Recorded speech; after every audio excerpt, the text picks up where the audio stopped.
믿음 생활이 이제 5대5로 되는 것은 결코 아닙니다. 5대5보다는 펠라기우스라고 하는 사람이 있었는데요. 그 사람은 이제 하나님의 은혜 반, 우리의 노력 반으로 구원에 이르게 된다. 그런 개념을 말을 했어요. 근데 어떻게 보면 그렇게 보이기도 하잖아요. 그렇죠? 근데 그것보다 형식적으로는 좀 더 이상하지만은 실제에 더 가까운 것이 100% 하나님의 은혜고 100% 인간의 노력으로 되는 것이 신앙생활입니다. 이거는 무논리거든요.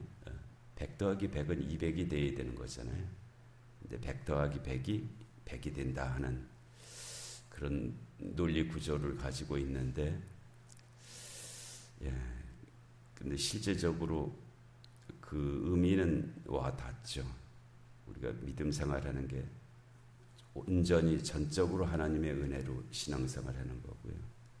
믿는 자 된 것이고 믿음 생활하는 것이고요. 전적으로 내 노력으로 하는 일입니다. 만일 오늘 새벽에 이렇게 눈을 떴을 때 아이고 나 새벽기도 못 가겠다. 자기 의지가 발동 안 했으면 못 왔습니다. 그러니까 전적으로 하나님의 은혜로 되는 것이고 전적으로 나의 의지의 결과인 것이죠. 그래서 거기에 우리의 믿음 생활 안에 기적이 들어있고요. 하나님이 하시는 일이 기적이잖아요. 또 우리의 노력이 거기에 이제 들어있죠. 근데 그 둘이 다 신비하게 엮여져서 결합이 되어서 믿는다 하는 것이 유지된다. 그 둘이 결합이 되지 않으면 내가 믿는다고 하는 것이 사라져 버립니다. 부서져 버리죠. 그런데 우리의 구원은 믿는다고 하는 데서 오는 거잖아요. 바울도 여기에서 믿음으로 말미암아 의롭게 되는 것을 후반 설교 부분에서 말씀하시잖아요. 그 믿는다고 하는 것이 끝까지 가는 것이 그것이죠. 믿는다고 하는 것이 끝까지 가기 위해서 우리가 믿는다고 하는 것으로 구원을 받는데, 그 믿는다고 하는 것이 끝까지 지속되기 위해서 전적으로 하나님의 은혜고요. 전적으로 우리의 노력이 거기에 있다는 것입니다. 그 둘 중에 어느 것이 사라져서 되어지는 일은 아니라는 거예요. 근데 거기에 신비가 있어요. 말로다가 더 이상 설명할 수 없는 그런 부분들이 있습니다. 바울이 다메섹에서 회심했을 때 그때도 사람이 와서 설득해서 그가 회심한 것 아니잖아요. 하늘에서 큰 음성이 들리고 빛이 비치니까 그가 사울이 변하여 바울이 되는 그 역사가 거기에서 나타났지, 무슨 거기에 무슨 다른 것이 개입되어 있지 않단 말이에요. 그래서 오늘 우리가 며칠간 계속 바울의 비시디 안디옥 설교를 이제 직접 듣고 있는 거잖아요. 직접 인용문이잖아요. 바울이 이와 같이 말했다고 하는. 근데 이제 우리가 읽는 중에 어느 순간에 이 말씀이 들려지면 이제 기적이 나타나는 거고요. 기적이 나타나는 거고, 안 들려지면 그냥 우리의 의지의 결과가 또 거기에 이제 쌓이게 되겠죠. 그래서 우리가 생각컨대 예수님께서 공생의 3년 동안 직접 말씀하셨잖아요. 어떤 사람들 직접 만져주시기도 하고, 기도해 주시기도 하고, 기적을 베푸시기도 하고, 또 수없는 많은 말씀을 들려주시기도 하고, 가르치시기도 하고, 이제 이렇게 하셨죠. 그 말씀을 예수님으로부터 직접 친히 거듭해서 들은 사람 중에서도 믿는 사람이 있고 끝내 못 믿는 사람이 있었고, 그렇죠. 또 그 중에 가룟 유다라고 하는 사람은 그 특별한 자리에 있었음에도 끝내 믿음을 끝까지 믿는다고 하지 못하고 중간에 이제 그릇된 길로 자기 길로 이제 가버리게 된 그런 경우도 있고요. 그래서 이 바울의 피시디 안디옥 설교를 우리가 계속 이제 들으면서 그 은혜가 임하기를 이제 사모하는 것이죠. 그 말씀이 어느 순간에 내 심령 안에 역사하셔서 그와 같은 구원의 역사가 이루어지기를, 그런 마음으로 이제 우리가 계속 이제 읽어 나가고 있는 것인데요. 그런 은혜의 역사가 우리 가운데 함께 하실 줄로 믿습니다. 그래서 어제 이제 16절이 시작이죠. 바울이 일어나 손짓하여 말하되 이스라엘 사람들과 및 하나님을 경외하는 사람들아 들으라.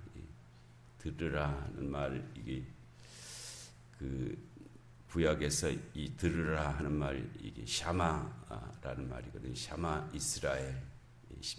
신명기 6장 4절서부터 9절의 그 말씀이 시작이 샤마 이스라엘, 들으라라는 말로 시작하죠. 들으라. 이스라엘 사람들아, 하나님을 경외하는 사람들아 들으라. 근데 이제 이게 이 말씀이 들려지는 사람이 있고 끝내 안 들려지는, 못 듣는 사람이 있고, 이제 그렇게 갈라지잖아요. 들으라, 샤마 이스라엘, 이스라엘아 들으라. 그 말씀이 들려진 사람은 살고, 그 말씀이 안 들려지는 사람은 이제 제 갈 길로 가고, 이제 그렇게 되죠.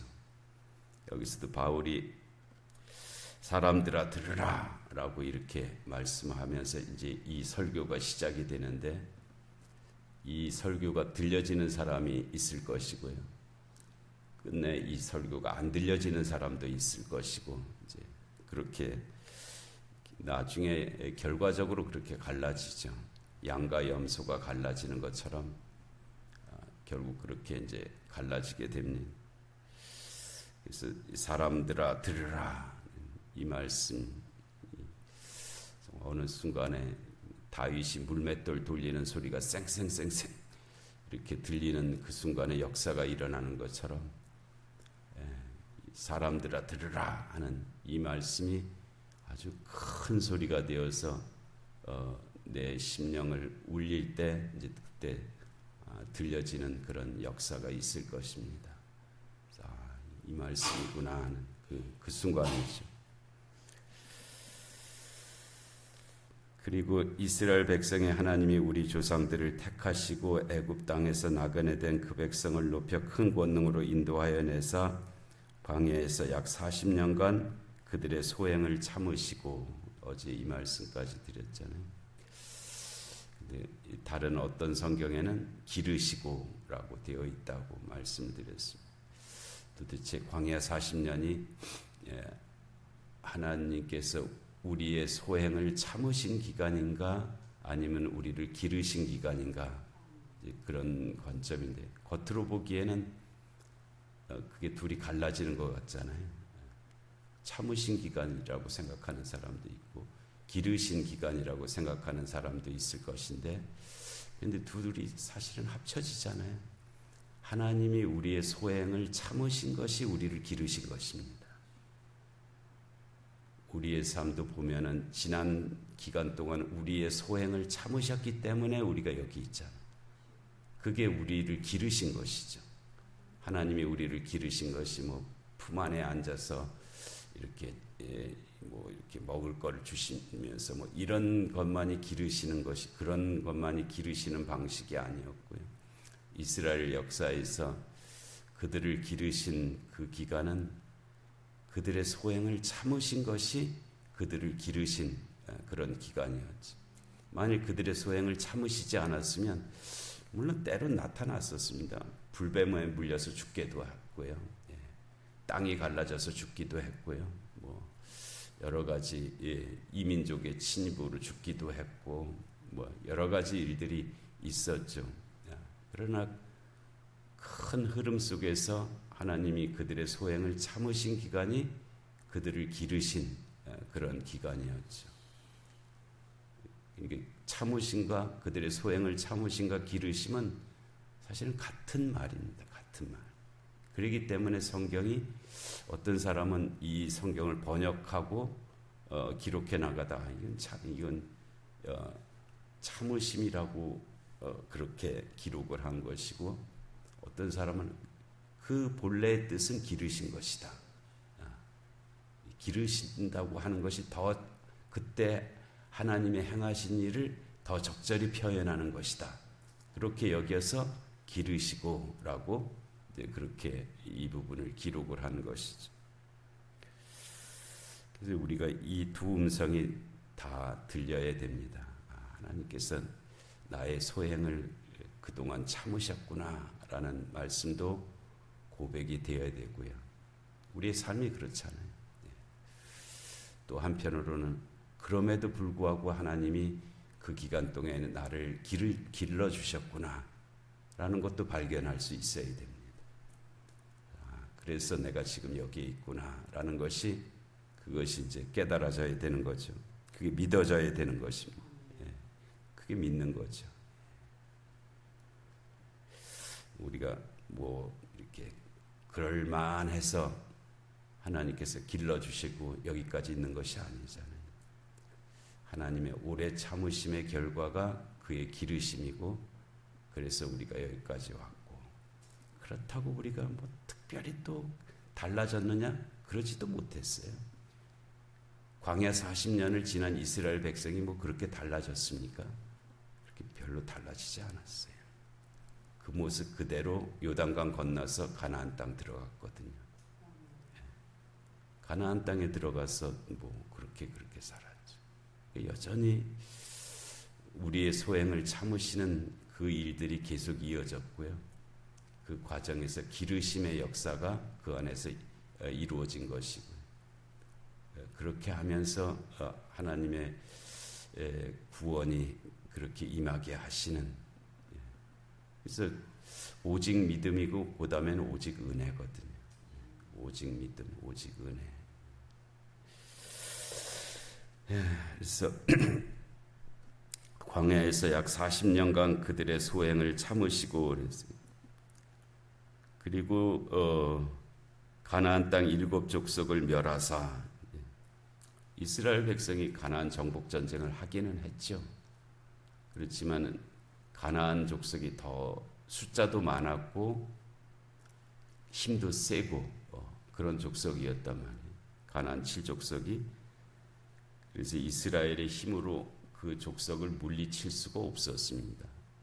그런데 가나안 땅 7 족속을 멸하사, 누가 하셨다는 거예요? 하나님께서 멸하셨다는 거예요. 하나님께서 멸하사 그 땅을 기업으로 주셨다. 그러니까 가나안 땅을 기업으로 주셨다. 그래서 우리가 거기에서 살게 된 것이다. 이 기간이 약 450년간이라 했어요. 이 사도행전을 통해서 숫자들이 많이 나오죠. 모세가 40년 광야 생활, 40년 애굽의 왕궁에서의 삶, 40년 광야, 40년 가나안으로의 인도자, 뭐 그렇게 사도행전을 통해서 우리가 듣게 되는 그런 숫자들이 있어요. 사도행전이 하나의 특징인데, 여기서도 그래서 이 사도행전의 숫자하고 또 구약의 숫자하고 좀 이거 어떻게 조화가 돼야 되나 하고 이렇게 좀 겉으로 보면 충돌 나는 듯한 그런 모습들도 있어요.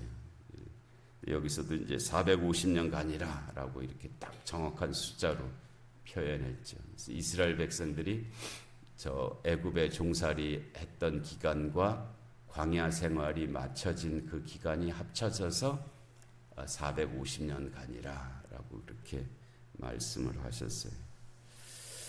그래서 그 긴 역사 속에서 하나님께서 우리의 소행을 참으시고 또 기르시고, 그래서 또 우리가 살아갈 수 있는 가나안 땅을 마련해 주시고 우리로 거기에서 살게 하시고 그 기업에서 우리에게 살게 하시고, 그래서 그와 같은 하나님의 그 섭리 속에서 오늘날 우리의 삶이 여기에 있는 것입니다 라고 비시디 안디옥에 있는 유대인들에게 이제 말씀하시는 그런 과정이잖아요. 이와 같은 그 말씀 속에 또 우리의 삶을 비춰볼 수 있는 그런 거울들이 있죠. 그래서 그래, 이스라엘 백성을 그와 같이 하신 것처럼 하나님께서 나의 삶을 여기까지 이렇게 인도하시는구나. 그와 같은 은혜의 역사가 함께 하실 줄로 믿습니다. 은혜로우신 하나님 아버지, 귀한 새벽을 저에게 허락하시고, 하나님 저 비시디 안디옥에서 바울 사도를 통해서 선포하게 하신 그 말씀을 듣게 하시니 하나님 감사합니다. 하나님 말씀이 들려지게 하시고 또 이 말씀의 은혜 가운데 저희들도 살아갈 수 있게 하여 주시옵소서.